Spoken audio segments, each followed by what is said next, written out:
Another day, another vlog. To start, I'm just getting over another friggin' bug. Hit me much the same as the one I had back in January when I was traveling with Trucker Steve there. I lost my hearing in my right ear. Actually, I didn't lose it. All I ended up hearing was this friggin' consistent ringing, and it's really annoying. I've still maybe got 30% left in my right ear now. It even affected my left ear a little bit, but I guess it didn't hit me quite as bad, but it was the same symptoms, and it knocked me out pretty good. I've had it pretty much since the 3rd of April, and today is, what, the 22nd or 23rd, so can't believe it's been that long.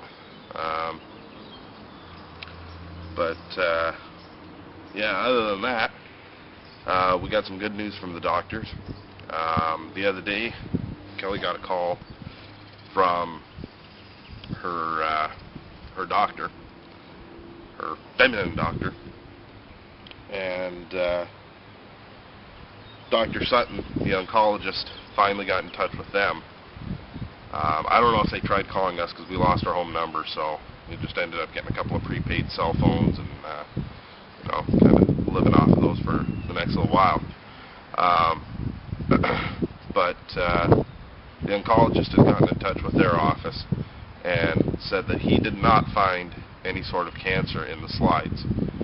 So he just wanted to make sure. He sent it off to a couple of universities here, I think Indiana State, and Purdue or something like that. We just got a call the other day, about 3 days ago, I think, 4 days ago, maybe longer, I don't know. So I didn't realize I was sick that long. And the slides came back negative as well. So at this point, it looks like she's free and clear of any cancers. There apparently was, going by the pathologist at this numbnut hospital here, there was cancer in the tumor, but I don't think he checked the slides on those. I'm not sure. Dr. Sutton wants to do some sort of a follow-up. I don't know exactly what for. I guess at this point we're just kind of thinking that, we're not quite out of the woods, just in case. Maybe there's some sort of pre-cancer that's in there that he just wants to kind of go over, maybe medicate her for, and that sort of stuff. Or it could just be to say, yeah, there's nothing there, just, because you had this tumor and, that sort of stuff, just kind of do your physicals every year or something like that, keep an eye out. But at this point, it looks very good that we're free and clear of any sort of cancer like that. So that's really good news. With that news, today would mark, if today's the 23rd, it's almost been 2 months to the day that I've been home. And I absolutely love it. I miss driving, but I don't miss all the BS that's been going on with them, with that company, and just in general in the trucking industry. If I could have it my way and find a job here, which I may have, I don't know for sure yet. There's still complications with, me being Canadian citizen. But if I could find a job here where I'm even doing something daily or something like that, I'd do it just because I miss it. And financially, it's just getting to that point where, we're kind of at the end. I appreciate everybody that was financially stable enough to help us through. If it really weren't for you guys, things were kind of behind already, so we were able to catch up on things to get to the point where, other than the phone bill, we're at the point where Kelly's income alone would be able to sustain us if I were to stay down here and take care of the immigration. With that said, I gotta go back up into Canada for the simple fact that in June my license expires. If it weren't for that, we would be doing the immigration papers right today. So what I'm gonna end up having to do is just grin and bear it, go back to the company in Canada, as much as I'm really not looking forward to them.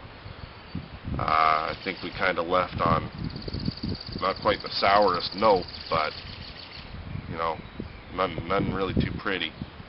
After they're sitting there and wanting me to pay for a lot of things that I don't necessarily agree with, and the fact that they falsified a document that I signed saying that I'd be charged $150 to clean the truck.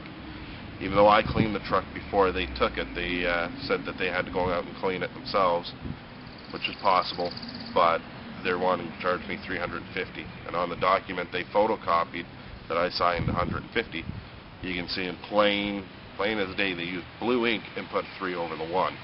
That's not what I signed, but I have to grin and bear it and just say, well, whatever.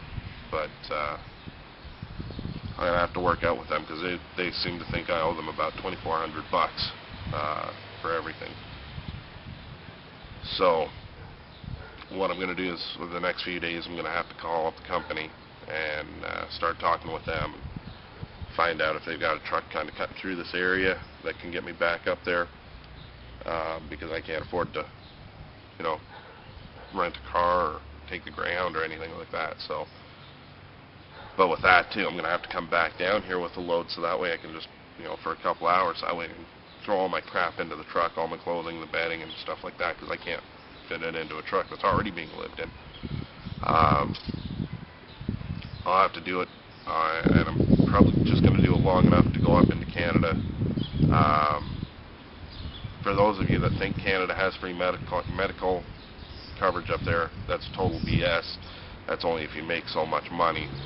I end up having to pay, last I heard, which was about 6 months ago or something like that, maybe even a year ago, I owe them $1,100, so somehow I'm going to have to come up with that between now and that point, pay the medical off before they'll let me renew my license, which is, at last I heard, $175 to renew a piece of plastic.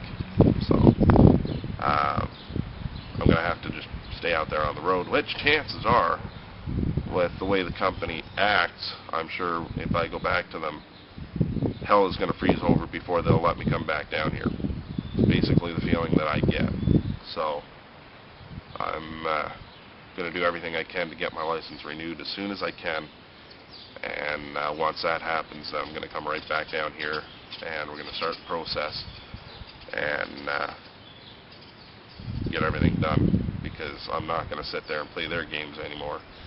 You know, I've tried working with them. I just don't see their point in having a driver that's absolutely willing to work with them, doing runs here and there just to get home, and then they've got other drivers that are complaining to do the runs that I'm doing. You know, they send somebody else to do runs that I'd prefer to do, but they don't seem to want to give it to me. It's kind of one of those things that they'll do everything to make you not happy in that circumstance. So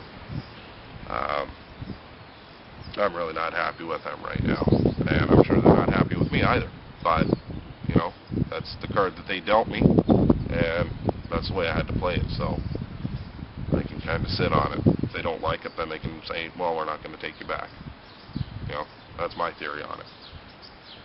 Last I talked to them about a month ago, they said that they would. You know, they were thinking that I didn't want to come back, which is partially true, but I'd just prefer to stay down here and start working down here. So, all in all, that's pretty much where we're at. Actually, we're talking to a real estate agent. Get this. We might actually decide to move into our own house. Just kind of hard to believe. We found a house that's kind of kitty corner to Kelly's dad out in that town, and it's for sale. We don't necessarily like it. We kind of like it, but we don't. It's got a lot of cons and a few pros. Maybe I'll get into that later, but we were looking at that and starting to go through the process just to figure out, you know, what would happen. And the short of it is, we found a house we love, and if I had some sort of a status down here other than visitor, even with me working in Canada, if I had some sort of resident status, we would have been able to get that on my income alone, let alone hers. But because they're retarded and they can't understand that it's a household income. You know, if it was for child support payments, well, darn right they'd have my balls in a vice and take that into consideration. But because it's, you know, I guess non-important to them, they don't want to take it into consideration. But it's good because it's, you know, it would get us into more debt, really. But we may be able to get that other house or a house similar and be paying $200 a month, which will be a bonus. Save $300 a month on that. You know, you get your taxes in there and everything like that, but the taxes there aren't that expensive. I think it's not even $100 you know, for the semi-taxes for the 6 months, right? So that might be on the horizon for us, which will be good, because the one thing that I'm kind of thinking with the paperwork for the immigration is she has to fill out one that's a sponsorship paper, and that's the only thing I can really see that's going to screw up on us, is she has to be able to support her and I if I don't find a job. Basically, it's guaranteeing that she won't let me go on welfare or any sort of public assistance, and she can't either. So it's kind of like, well, okay, she can cover the bills, but, you know, will the government say that she makes enough to support me? So I'm going to try to find some avenues with that. But if we've got a lower mortgage than we're paying for rent, then, you know, that's extra cash in our pocket. You know, that'll look good for us. So other than that, there's really not been a whole heck of a lot that I can think of. It's a beautiful day today. Tomorrow is supposed to be better, and the day after that's supposed to be even better than that. So I may have to cut the grass again. It's been about a week, and it's growing like mad back here. So in fact, here's a blade of grass.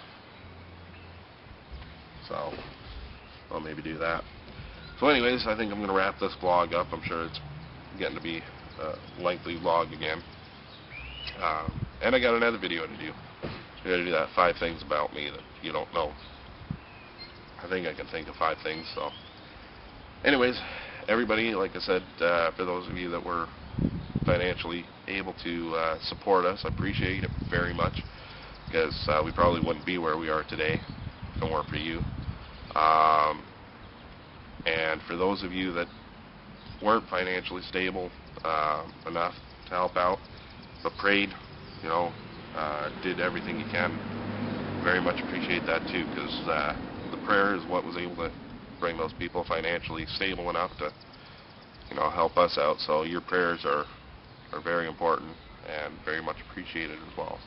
So everybody take it easy. I'm going to finish off my coffee here before it gets cold or any bugs in it. So everybody, thank you, and God bless.